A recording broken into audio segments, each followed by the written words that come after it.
দেখুন বন্ধুরা, ড্রোন দিয়ে কিভাবে জমিতে কীটনাশক প্রয়োগ করা হয়। আগে যেখানে মানুষ জমিতে কীটনাশক প্রয়োগ করত, সেখানে জমির ভিতর প্রবেশ করে তারপর অনেক কষ্ট করে কীটনাশক প্রয়োগ করত।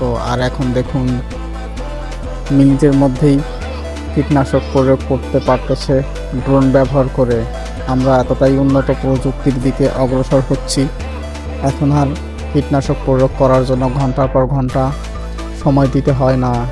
এখন শুধু ড্রোন ব্যবহার করেই আপনি খুব সহজেই কীটনাশক প্রয়োগ করতে পারবেন।